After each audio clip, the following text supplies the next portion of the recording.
Welcome back. Today we'll be doing a pan-seared pork tenderloin with a blackberry demi-glace, a little blanched green beans that we'll saute with a little garlic, dairy-free whipped potatoes. I've learned a number of ways to do the potatoes. Sometimes you can save some of the potato water and just whip them and have a really potatoey product. Or today I have a little bit of Earth Balance spread that I'll be mixing in there with a little potato water to make them creamy. So with that, we should probably get started.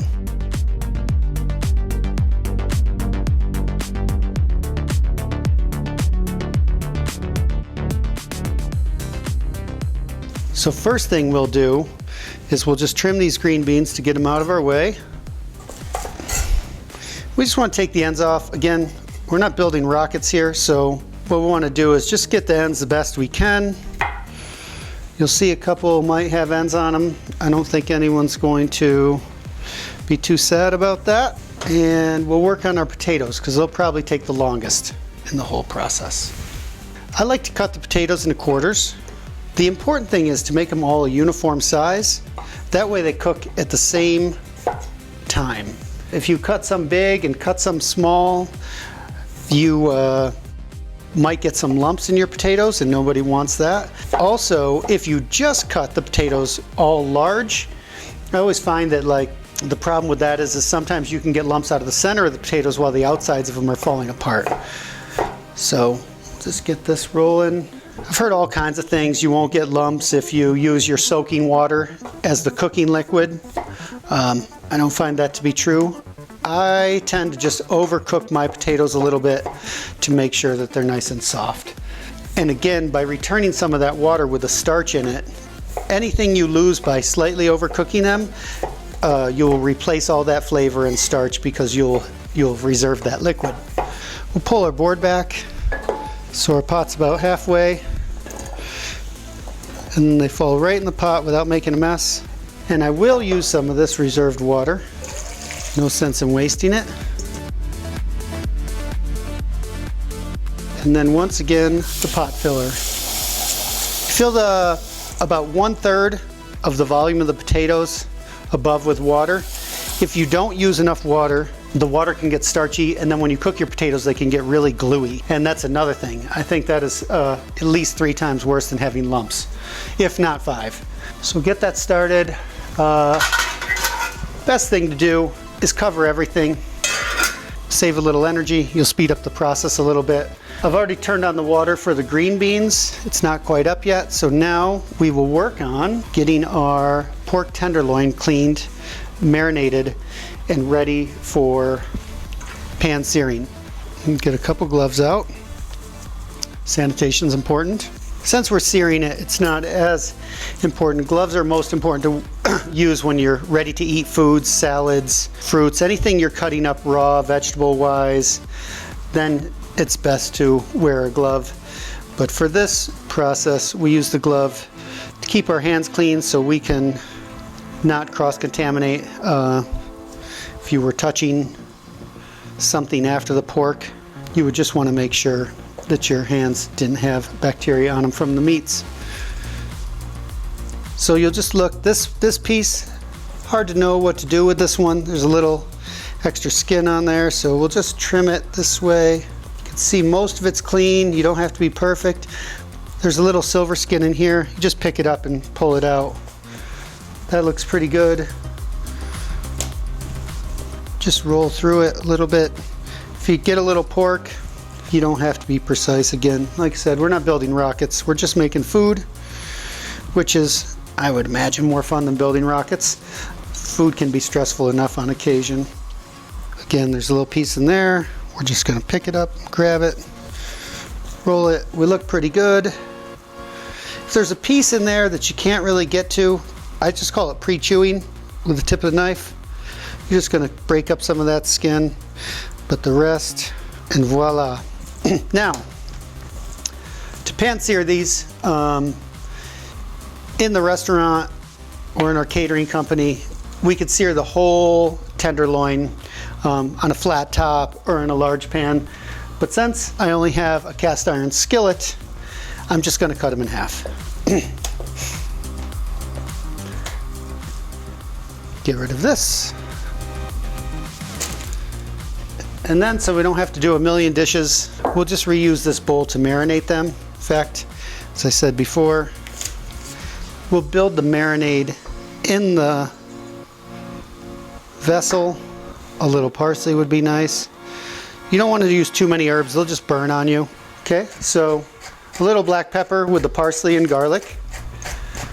Again, you can add more later. There's different spices you can add to this, but I'm going to defer once again to the fact that we're going to sear the pork and bring out its natural flavors with salt, pepper, and a little parsley, and then we will supplement those wonderful flavors with the blackberry demi-glace that we're making. A couple tablespoons of salt, if that, that's probably about a tablespoon, and then olive oil. I don't put too much, especially if I'm pan searing. I don't, like, we have some blackberry jam and some blackberries for the sauce. If we put those in the marinade, they're just going to burn on the pan when we're making it. So let's get that pan going nice and hot. In fact, this is the hottest burner, so we will switch. We have the oven preheated. We have our roasting pan in there ready to go. We have our salt and pepper.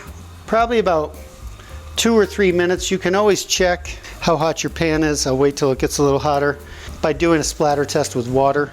If you throw on some water and it just sizzles, then it's probably not hot enough. If the water beads and dances a little bit, that is when you know your pan is hot enough. And consequently, I was told once that that's how firewalkers walk on water. The coals are so hot, and if you watch before, and this is just what I heard, the coals are hot, they step in a pan of water first, so there's water dripping off their feet. That water dancing on the hot coals builds a barrier between their feet and the coals. Now, I'm not going to try it, so I don't know from firsthand experience, but you know, some random knowledge you might have wanted to know. All right, so here we have our pork. It's nice and coated. We'll move everything out of the way, and we'll be ready to go. The pan is already hot. This is a pretty hot burner. All right, now we're ready to go and start searing our pork. I will show you what I meant about the sizzle. So let's switch these.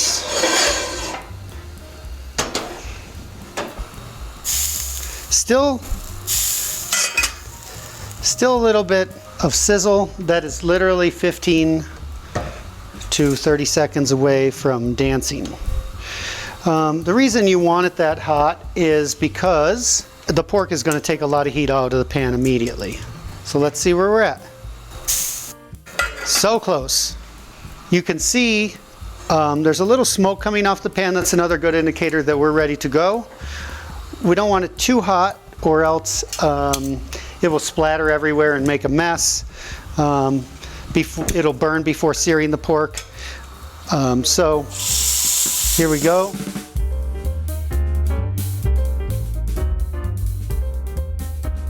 You can see what I meant by cutting them in half. A little extra salt.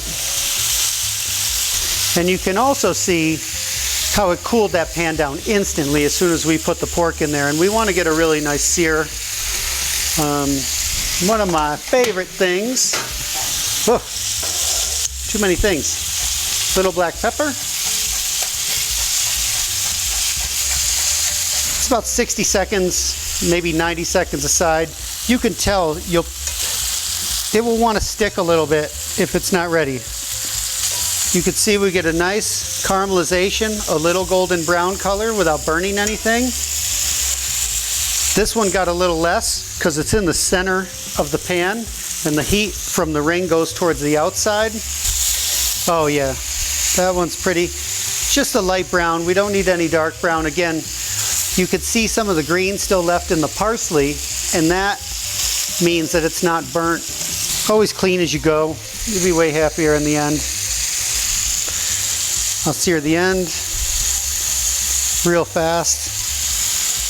We just don't want any of those juices escaping, and we want to, more importantly, we want that caramelization for flavor. So we'll just sear that end, Oh, there's a spot right there. See a little pink.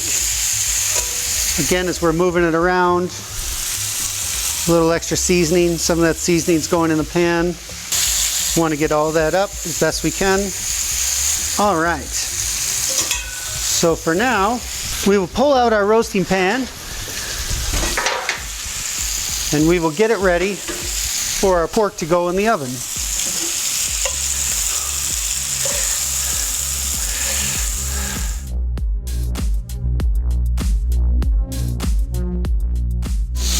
I'm going to scrape this all off while it's warm, take it off the heat, and I'm actually going to reserve that, and I'll show you why in a moment.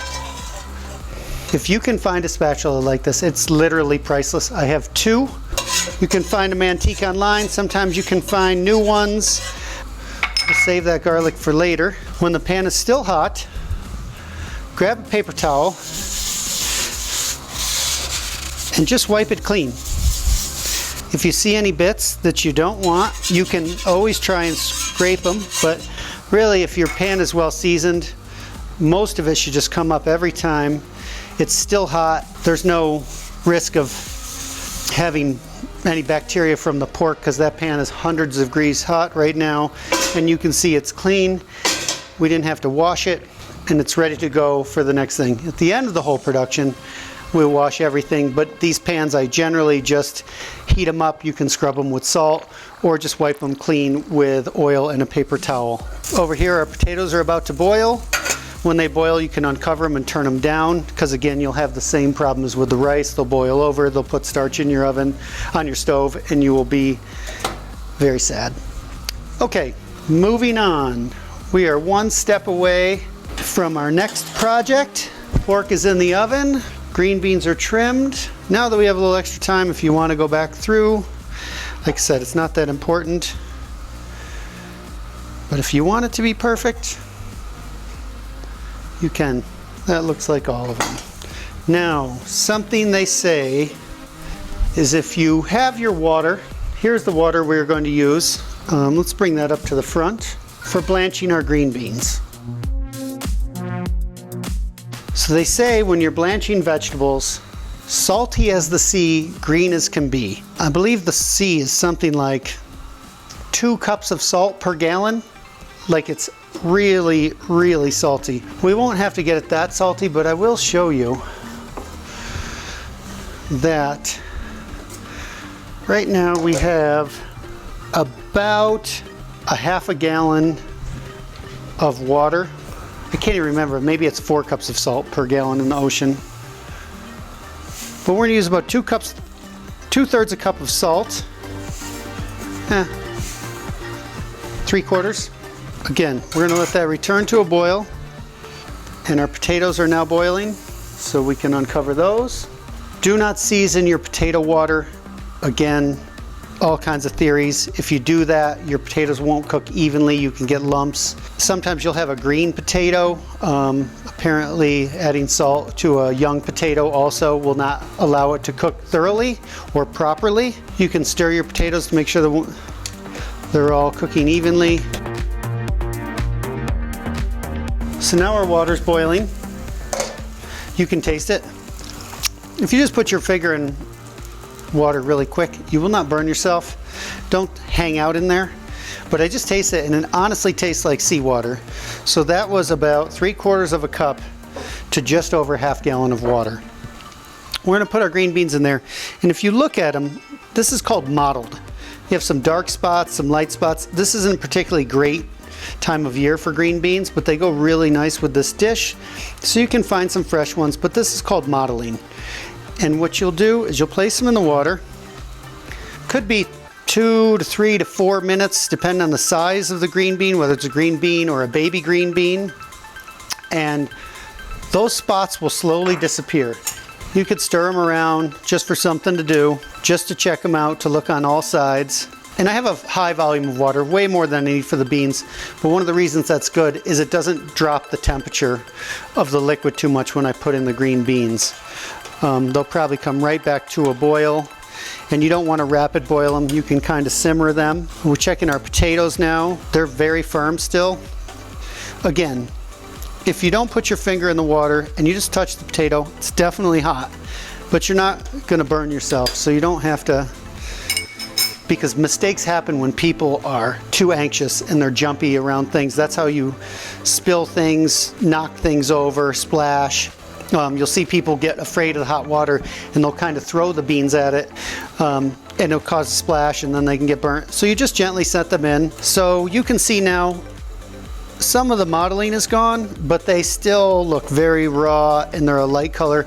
They'll get a nice rich deep green when they're fully cooked.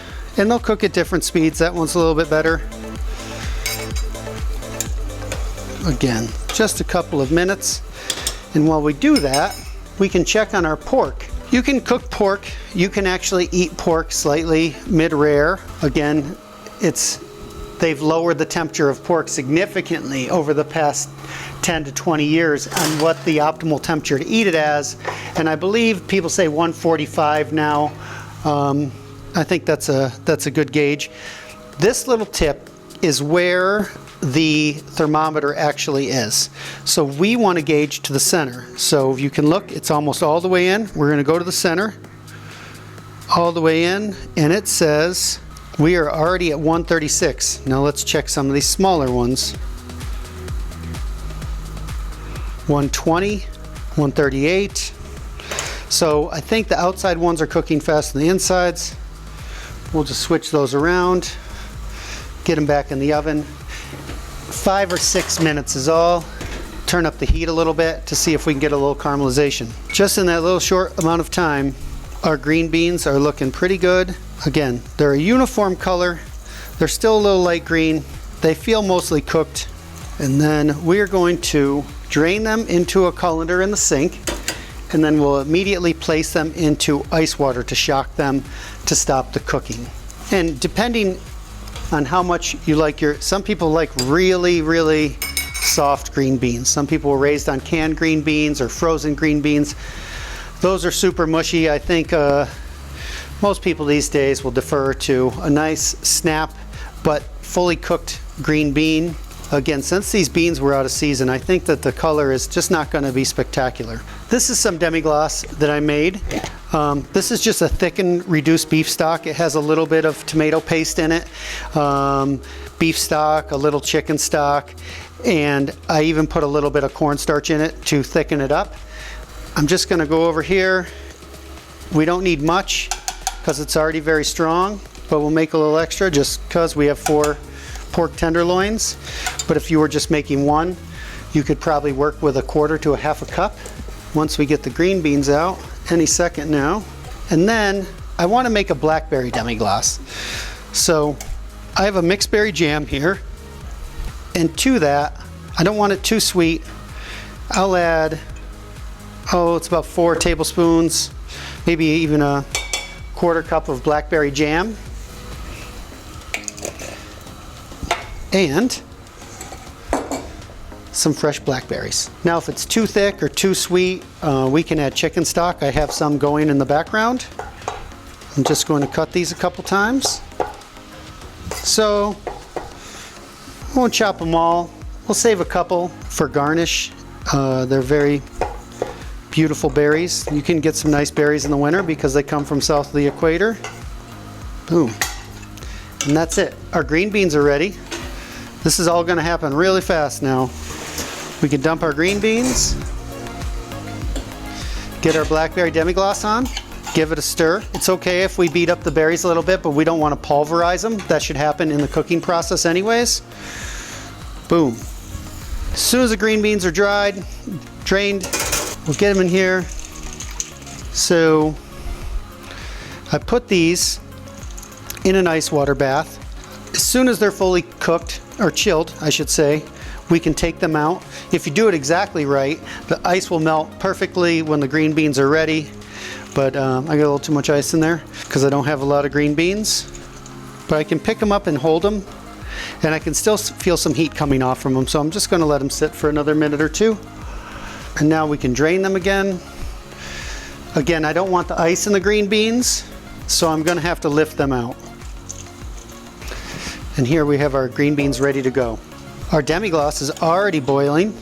I'll show you. It's already simmering up, and it's going to incorporate extremely fast because this is pretty much a finished sauce. Obviously the jam is finished. It's a really pretty color. I think our pork is ready. Let's take that out. We're going to defer to the piece that was cooked the least. I can tell it's only about 130. Looking good. 5 more minutes in there. And now we can check our potatoes. It's real important, I mean, if you want to enjoy cooking, to have your kitchen set up properly. It's nice to have your spices close by. I have some starch and things in here. And then spoons, salt, other things to catch. If you're running around, you're creating a lot of extra steps for yourself. It just takes too long to cook. Maybe you'll get distracted, something will burn. You don't want that to happen. This sauce is already done, and you can buy a store-bought pre-made demi-glace. You can buy a beef bouillon and thicken it with a beef base or a bouillon, make the stock, and then thicken it with a little cornstarch. But either way, you can use more jam to thicken it. But any way you slice it, it should just be a really quick and easy sauce. You can see here, this one just broke. So that means we're really close. How I usually tell, you can press on them and they give a little resistance. But when the water, you can see the water is still quite clear. When the water starts to turn cloudy, the minute it turns cloudy, you're done. Turn this down so we don't burn it. All right, I think our pork is done. Let's get that out before we overcook it. You can hear a nice sizzle. If you overcook it, the juices will start coming out because the meat will contract. And so we're at 146, which is exactly where we want to be. So the pork can move on out of the way. We'll just move it over here for now. We'll get our pan back on here. Oh, our potatoes are so close. The water still isn't quite cloudy, and I don't want to rush it. So we'll transfer our pork to a plate so it can rest. Unlike our chicken in the previous episode, we getting our sea legs under us, and now everything is coming out at the right time, and we can rest this pork before carving it. And that way it'll save some of the juices. The temperatures will kind of homogenize, and it will just simply be a better product. Our pan is heating up, and our potatoes are 5 minutes from being finished. If you stir through, the water is murky, it's not yet cloudy. That's a really quick turnaround. I can still see the edges of the potatoes are still quite square, but if I take a potato and I push it with a spoon, it breaks rather easily, but it still wants to stay kind of pokey. It's not quite smooth yet. It's going to be just a minute for that. In the meantime, we're preheating our pan to saute our green beans. The reason we've saved this is roasted garlic and a little oil and a little bit of fat and juice from the pork, and that is going to go wonderfully on the green beans. As I said, it's literally a second away when this happens, and if you look, the water is just about cloudy. A couple more stirs, and I think that we're going to be good to go. So we're going to take that off the heat. We're going to strain it, and I want to show you something. Might as well let it go a little bit longer because a little bit can't hurt. I have my colander in a bowl. The reason for that is when I strain the potatoes, I'm going to lift them out, and I'm going to have some reserved liquid in the bowl. To do this as dairy-free, we're going to want to use some of that water in the whipping of the potatoes. So for now, pick this up, take this out, get it ready. Now you can see our water is completely cloudy. I don't know if you can see that, but it's almost hard to see the first level of potatoes. I'm going to pour this through as so. Pick them out. Shake them off. Let them drain. And then I'll pour off just a little bit because we definitely don't need it all. And you can see we've kept quite a bit of water and starch. I still don't think I'll need close to that amount of water. I'm letting the starch settle to the bottom, and I'll pour off that little bit, And there we have our nice potato water. A little earth balance. We'll bring out some salt. And I was hoping I have some white pepper. I do. You can use black pepper. I've done it multiple times. I really like the flavor of the black pepper, but the white pepper allows the potatoes to stay nice and white and creamy looking. So now they are strained. Put them in there. And here's an important part with potatoes. A lot of people will start throwing in their butter, cream, water, whatever it is. The starch of the potatoes helps whip the potato. If you don't wait to add things, the butter will act as a lubricant and the piece of the potato will slide around on each other and you will not get it smooth. So do a couple minutes on high, and now it kind of looks like rice. And then when it's about ready, it will start coming together and it will almost look like a dough. Now, and you can see it. It's nice and white. It's fully incorporated, but there's one more thing. We still have pieces on the outside. And those, as soon as you add any kind of fat to it, it will be lumps. But you can see we can just press it now together and we can eliminate any lumps. You will turn off the bottom to make sure that you have it all. In you go. Whip it up. We'll let that go for 1 minute. Our pan should be hot over here. Our pork is ready. We'll want to throw in some salt. Did about 5 normal russet potatoes here. I think that's going to be about a tablespoon of salt, 3 or 4 pinches, about 1/3 of that of white pepper. White pepper is even stronger than black pepper. So just 1 pinch, maybe a little, I like a little extra. Get that going, and then 2.5 tablespoons of earth balance, and we'll start it slow to incorporate it. I still think I have too much water.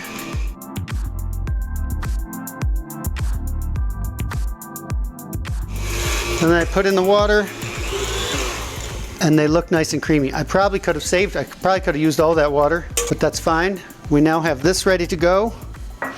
We're gonna throw in our green beans. Turn back on our sauce. Keep it on low. Our green beans are ready to go. Take this garlic, which is already well seasoned. So you have to be conscious of the amount of salt you're using. Since we're using the oil and the garlic that came off of the pork, it's probably pretty well seasoned. The pan's nice and hot, the beans are cooked.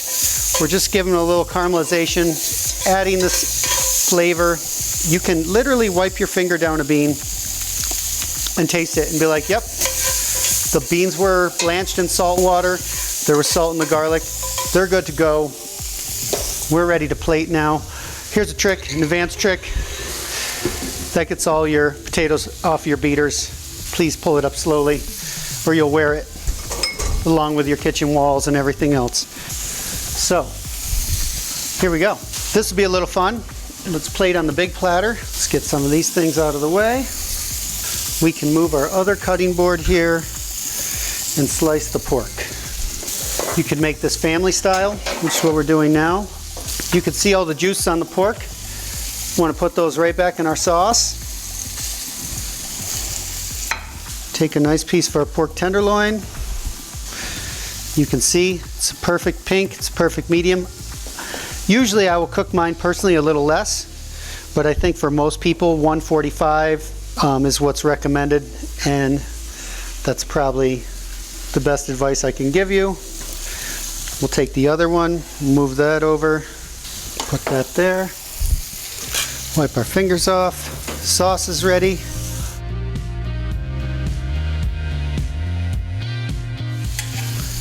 A little sauce. Try to get these all together so they're not straggling. A little green bean. Put our pork across it. We're going to pull the potato up the side. Maybe you can get a nice shape out of it. Maybe I could have used a bigger spoon. I would have liked them a little creamier, but so be it. And then a little sauce for the pork.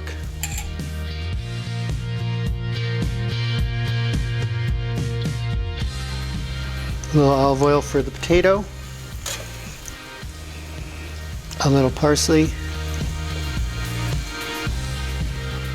And a couple fresh blackberries. So we just finished our pan-seared pork tenderloin. It came out really beautifully. I was just messing around with presentations because we stacked the whole last one. I thought it would be nice to kind of deconstruct this. We have our dairy-free potatoes. They're still decently creamy. I might have liked to add a little more liquid to them, but some people like them like this. They're really good. Maybe even a little less salt. Maybe for 5 potatoes, 1 tablespoon of salt. The white pepper's right. So you got a little caramelization here. The blackberry sauce really holds up. It can still move around, but it's not thick or thin, and that's kind of what you're looking for. The beans, let's try one. Oh yeah, they're good. So, really excited for what we're going to do the next episode.